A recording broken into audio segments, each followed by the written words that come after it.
Assalamualaikum warahmatullahi wabarakatuh. Halo rekan, jumpa lagi di podcast Kan. Nah, kali ini nih kita kedatangan atau sudah hadir di hadapan kita teman-teman baru di Kan. Teman-teman ini adalah CASN di BSN atau sebagai perwakilan ya CASN di BSN. Nah, selamat datang Mbak Mas di podcast Kan. Nah, sebelum kita mulai nih, boleh dong perkenalan satu-satu dulu, mungkin dari Mas yang di depan saya diperkenalkan. Perkenalkan, nama saya Alfian Rizky Hakim, biasa dipanggil Alfian. Kalau di sini sih nyebutnya Mas Al ya. Oke, Mas Al ya panggilannya. Saya dari Direktorat Akreditasi Laboratorium di Subdirektorat Kalibrasi. Oke, selanjutnya mungkin Mbak. Baik, perkenalkan, nama saya Arfianti Fajirin, biasanya dipanggil Arfi. Untuk unit kerjanya dari Direktorat Akreditasi Laboratorium di bawah Subdirektorat MEIKTK. Oke, Mbak Arfi ya. Iya. Selanjutnya silakan Mbak. Baik, perkenalkan, nama saya Saila Maudi.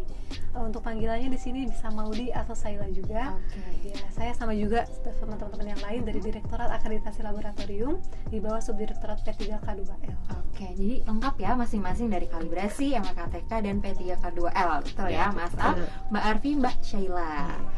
Oke, nah kali ini nih kita akan sharing atau bercerita terkait pengalaman teman-teman baru ini selama mengikuti latihan dasar atau aktualisasi.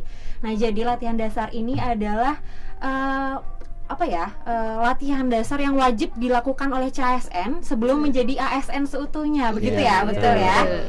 Oke, nah kita bahas lebih dalam lagi nih ke teman-teman, gimana sih pengalaman masing-masing dari kalian nih. Kalian gimana? Kan kalau nggak salah nih dengar-dengar kemarin online ya. Iya. Betul kan, online itu seberapa lama dan tempatnya di mana? Mungkin bisa dijelaskan pengalaman teman-teman kalian? Mungkin dari Mbak Sheila dulu, silakan. Ya, boleh. Jadi seperti yang disebutin dari dia sebelumnya, kalau ini pelatihan dasar tahun ini dilaksanakannya online dan offline juga. Oke, ada online dan ada offline ya. Juga. Dan ada beberapa tahapan untuk pelatihan dasar ini. Untuk yang pertama ada tahap MOC atau tahapan dari Massive Open Online Courses, di mana tahapan itu adalah tahapan yang disediakan oleh LAN RI, sebuah aplikasi untuk pelatihan dan pembelajaran bagi CPNS untuk melakukan pembekalan terkait dengan agenda atau materi. Dan itu ada 4 agenda, yaitu ada wawasan dan sikap bela negara, nilai-nilai dasar aktualisasi dari PNS, dan juga ada kedudukan dan peran PNS di NKRI dan habituasi. Oke, itu selama 30 hari 30 secara hari. individu. Oke, ini secara individu ya. Betul. Oke, selanjutnya mungkin ada yang mau ditambahkan? Aku lanjutin ya, Mbak. Oke, Jadi boleh. yang kedua itu prosesnya yang namanya blended learning. Jadi di sini kita bertemu sama Widya Iswaranya secara online. Jadi melalui Zoom. Di sini dibaginya sudah per kelompok. Jadi untuk setiap angkatan itu ada beberapa orang, sekitar 9 orang itu jadikan satu kelompok.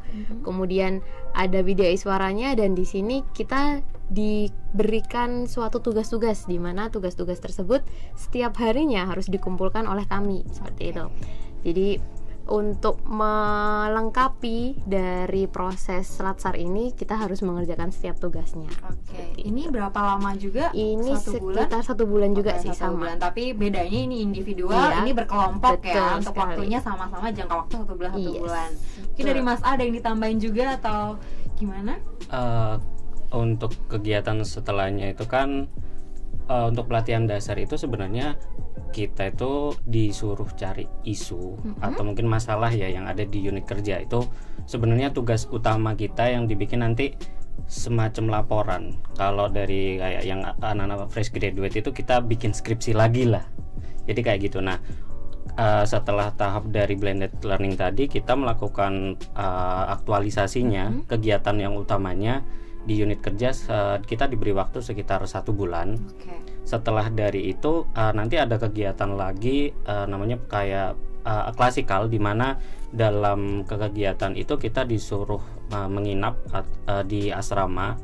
Tempatnya kalau kita kemarin sih di PPSDM Kemenaker ya, di Kampung Makassar di Jakarta Timur. Itu kita menginap selama 1 minggu di sana. Kita menyusun untuk presentasinya apa yang telah kita lakukan ketika aktualisasi, dan juga di sana kita diberi pelatihan semi militer ya sama Pusdikes TNI AD. Seperti itu sih. Mungkin kalau di total tadi juga 1 bulan atau mungkin kurang dari 1 bulan tuh dari aktualisasi dan klasikalnya. aktualisasinya kita dikasih waktu 1 bulan, untuk klasikalnya 1 minggu. Oke, mungkin 3 bulanan lebih 3,5 bulan. Aduh, lama juga ya. Nah, nih kan tadi udah ngomongin aktualisasi. Pasti ada yang mengusulkan ide nih kan. Kalian mengusulkan ide-ide untuk kalian angkat nih dalam latihan dasar. Mungkin bisa disebutkan judul-judulnya apa saja, produk outputnya tuh apa saja. Mungkin dari Mbak Arfi.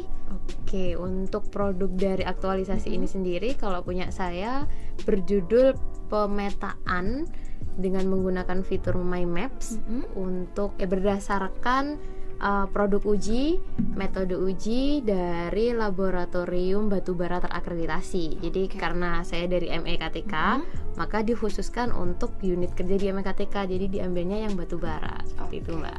Oke, berarti untuk lab-lab batubara gitu ya.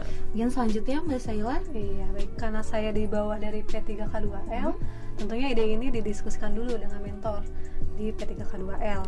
Untuk judulnya sendiri yaitu pemetaan laboratorium lingkungan yang belum memenuhi jumlah minimum parameter yang diakreditasi sesuai dengan Permen LHK nomor 23 tahun 2020. Oke, ini isu lingkungan, tadi isu batubara. Selanjutnya mungkin Mas Ali ini mengangkat isu apa ini?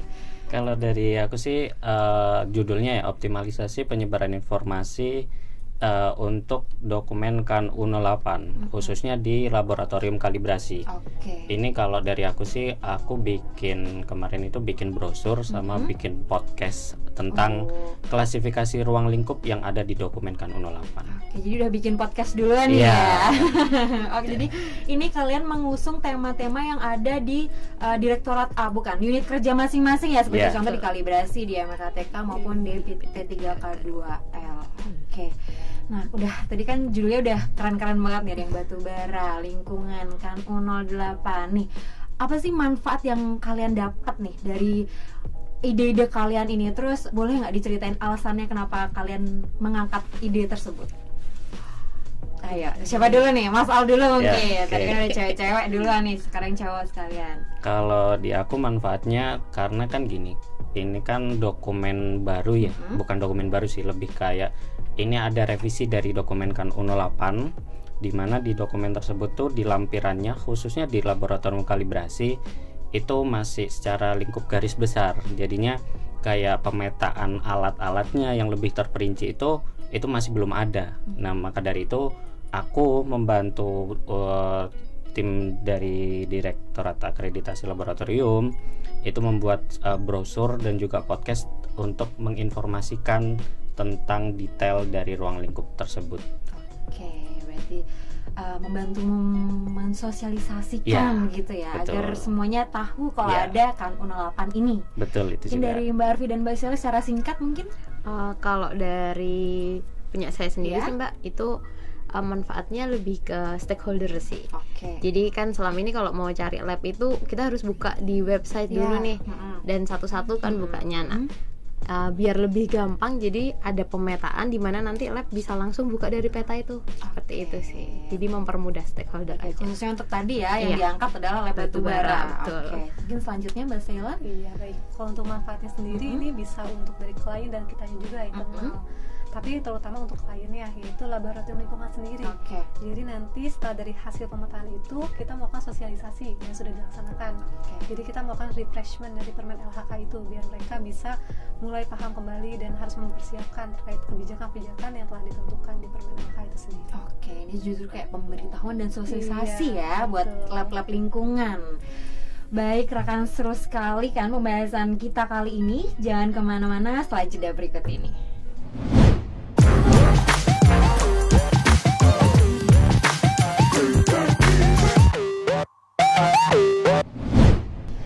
Kan kembali lagi di podcast kan. Kita lanjutkan lagi nih sharing-sharing teman-teman dari Latsar aktualisasi CASN. Nah, selanjutnya yang kita tahu nih, tagline kita adalah berakhlak. Betul tidak? Betul. Nah, di samping kita tahu tagline itu, kita juga harus menerapkan berakhlak ini dalam bekerja ya. Nah, untuk teman-teman nih, ya sangkut pautnya terkait aktualisasi. Dalam menentukan ide atau gagasan kalian dalam melakukan aktualisasi ini, ada kaitannya nggak sih dengan berakhlak ini? Coba mungkin ada yang mau menjelaskan terlebih dahulu. Siapa? Mbak Arfi mungkin? Boleh deh, saya jelaskan ya Mbak. Jadi kalau dari judul aktualisasi saya nih, kan ini berhubungan dengan teknologi terbaru. Jadi kalau dulu kan masyarakat atau stakeholder harus cari dari website kan. Nah, karena ini ada fitur baru yaitu My Maps, jadi lebih ke menerapkan yang namanya kompeten.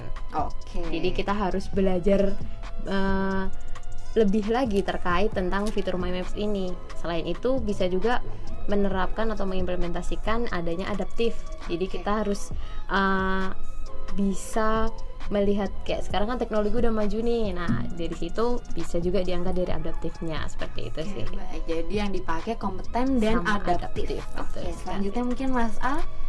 Kalau dari apa yang aku buat untuk masyarakat, kalau dari yang aku pahami sih itu lebih ke yang pertama ada nilai berorientasi pelayanan, di mana aku memberikan informasi untuk masyarakat di mana nanti memudahkan dan juga mungkin bagi masyarakat yang membutuhkan terkait dokumen itu lebih mudah untuk memahami. Dan juga ada nilai kolaboratifnya, di mana kan di sini untuk upload sosmed kan juga kita perlu berkomunikasi dengan yang lain, dengan tim sosmed, seperti itu sih. Jadi berorientasi pada pelayanan dan kolaboratif. Selanjutnya Mbak Sheila. Iya, baik. Kalau sisi yang lebih menonjol di bagian nilai dasar ASN ini, yang pertama adalah kolaboratif. Karena pada dasarnya dari output hasil ini adalah hasil kerjasama antara KAN dengan KLHK. Jadi memang ada kolaborasi antara keduanya, dan tentunya ini akan memberikan keuntungan bagi publik. Karena ketika diterapkan kebijakan ini pastinya dapat memberikan pelayanan yang terbaik. Betul sekali. Dan tentunya itu juga berhubungan dengan berorientasi pelayanan.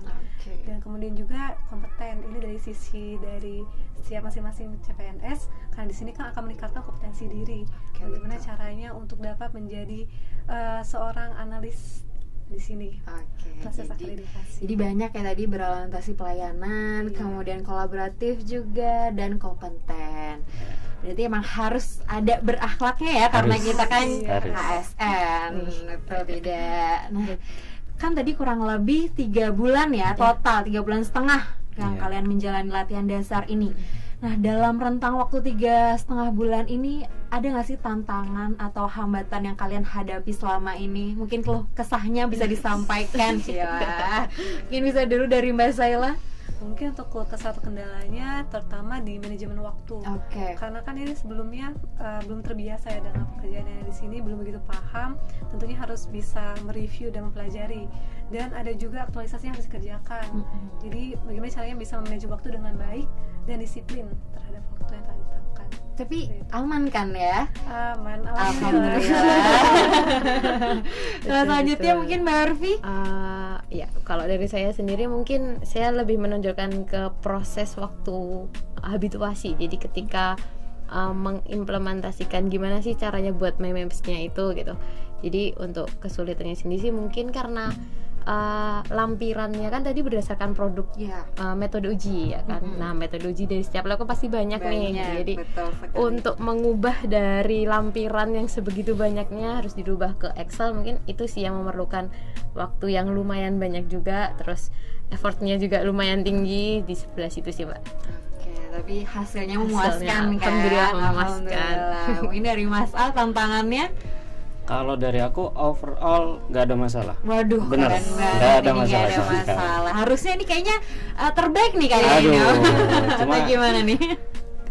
Mungkin bukan apa ya, karena sebenarnya tuh ada sedikit keluhan ya mungkin. Kan kita kan di klasikal ya. Klasikal tuh kita 1 minggu, sedangkan ada laporan yang belum selesai, presentasi PowerPoint-nya itu juga belum selesai. Tapi di kegiatan di sana tuh ternyata padat banget. Jadi kita dari jam 4 udah bangun sampai kegiatan 1 hari nggak ada ya istirahat, cuma makan, sholat, mandi, udah gitu aja. Itu pun baru selesai jam 9 malam. Jadi untuk ngerjain apa yang harus dipresentasikan ini malah ketunda gitu sih. Jadi lebih ke persiapan menuju presentasi akhir ya, karena banyak kegiatan waktu klasikal, betul? Iya. Klasikal ya, betul. Waktu offline-nya di sana kan selama seminggu itu. Oke, jadi tadi udah ceritain ya online, offline, berarti banyak sekali tantangan dan keluh kesahnya nih rekan-rekan. Duh, semakin menarik bukan cerita dari teman-teman kita ini. Jadi jangan kemana setelah jeda berikut ini.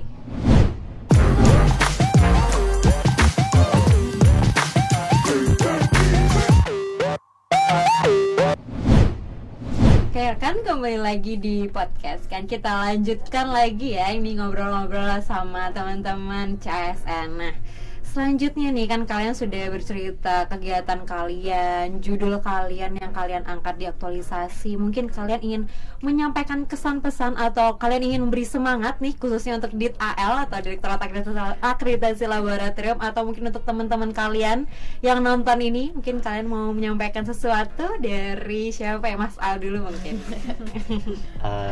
Kesan dalam pelaksanaan pelatihan dasar ya. Boleh. Secara mungkin satu kata deh, seru. Oke, seru ya. Seru dalam artian berkesan ya, sangat Iya. berkesan ya, memorable banget nih. Atau mungkin ada yang cilok-cilok kan biasanya ada nih. Janganlah. Oh jangan. Jangan. Oke. Janganlah. Kalau semangatnya nih? Kalau semangatnya ya mungkin untuk CASN kedepannya minta bantuan ke senior, jangan sungkan. Itu paling penting sih kalau dari aku ya, karena itu bantuan utama. Apalagi kan kita baru bekerja, jadinya ya itu pijakan kita untuk mengerjakan aktualisasi. Baik, selanjutnya mungkin siapa dulu nih? Mbak Arfi atau Mbak Sheila? Mbak Arfi, silakan Mbak Arfi. Untuk kesannya nih, untuk pesannya nih buat teman-teman yang mungkin saat ini masih belum selesai masa laksarnya. Masih ada yang belum selesai? Mungkin dari kementerian yang lain seperti itu. Baik. Jadi semangat deh. Semuanya seru sih, nggak ada yang susah, pasti bisa kayak gitu. Alon-alon sepenting kelakon. Betul sekali, Mbak. Gitu ya. Terus untuk pesannya buat DIT AL sendiri, karena sekarang DIT AL lagi program BBBM. Oke, waduh, iya betul nih lagi BBBM. Gimana mungkin disampaikan? Jadi harus semangat untuk menerapkan setiap nilai-nilai yang ada di BBBM. Semoga bisa tercapai BBBM-nya. Amin. Selanjutnya mungkin dari Mbak Sheila, silakan. Baik. Kalau untuk kesannya ya sama seperti semua teman-teman di sini, intinya adalah seru, dan ini pengalaman yang baru sih buat saya juga, karena kan di sini kita belajar banyak hal ya, terutama di penerapan atau internalisasi dari nilai-nilai dasar ASN. Dan pesan buat teman-teman semua, baik di AL atau teman-teman yang CPNS lainnya, diharapkan kita tetap bisa untuk menjaga dan menerapkan nilai-nilai dasar ASN tadi yang berakhlak. Dan karena yang tadi Direktorat AL lagi menuju ke WBBM, wilayah birokrasi bersih melayani. Nah itu. Jadi tolong tetap dukung kami juga dan awasi kami untuk menuju WBBM ini. Amin. Aduh. Kita lihat nih rekan ya, semangat mereka tuh sangat membara sekali. Kita harus meniru nih semangat dari teman-teman dari Mas Al, maaf, dan Mbak Arfi dan Mbak Sheila. Jadi kita harus terus semangat dalam bekerja tentunya ya. Baik, tiba saatnya saya Nindya Novira pamit undur diri. Terima kasih teman-teman sudah sharing, sudah bercerita pengalamannya. Jangan lupa saksikan podcast kan di hari dan jam yang sama di channel YouTube Komite Akreditasi Nasional. Wassalamualaikum warahmatullahi wabarakatuh. Terima kasih semuanya. Sama-sama.